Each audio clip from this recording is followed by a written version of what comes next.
If you could travel at the speed of 1 light-year per second, where would you ultimately end up? The speed of light, known as the fastest velocity possible for any object, is about 300,000 kilometers per second. At this speed, you could circle the Earth 7 times in just 1 second.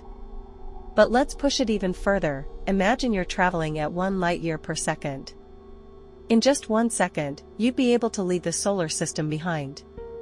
After 4 seconds of this journey, you'd reach Proxima Centauri, the closest star to Earth. This star is part of the Alpha Centauri system, a group of 3 stars, and incidentally, the home of the Trisolarans from the Three-Body Problem series. After 8 seconds, you'd arrive at Sirius, the brightest star in the night sky. If you continue traveling for 10 minutes, you'd find yourself at Kepler-22b, one of the most Earth-like exoplanets we know of. However, with our current technology, it would take over 10 million years to reach this distant planet. After 2 hours of travel, you would arrive at the stunning Pillars of Creation, a majestic region of space that ranks among the top 10 photos ever captured by the Hubble Space Telescope, thanks to its breathtaking beauty.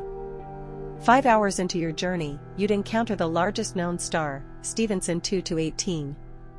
This enormous star has a radius 2,158 times that of our Sun, large enough to fit 10 billion suns or 130 quadrillion Earths within it.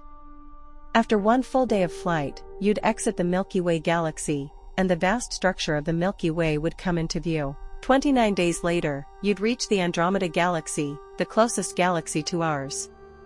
It's much larger than the Milky Way and is expected to collide with our galaxy in about 4 billion years.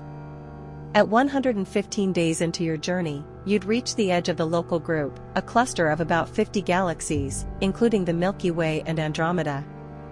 After 3 years of travel, you'd find that this Local Group is just a part of an even larger structure, the Virgo supercluster. After 16 years, you'd finally exit the Laniakea supercluster, a massive, feather-like structure that houses the Milky Way as just one tiny point. More than 100 years into your voyage, you'd arrive at TON 618, the largest known black hole, with a staggering mass equivalent to 66 billion suns. After over 1,000 years of traveling, you'd reach the edge of the observable universe. This edge lies roughly 46.5 billion light-years away from Earth, but this is not the actual boundary of the universe, it's simply the limit of what we can currently observe. Some scientists believe that beyond this lies even more vast, endless space. Even at such an unfathomably high speed, you wouldn't be able to reach the true edge of the universe. This illustrates how incredibly vast the cosmos is, and just how small humanity is within it.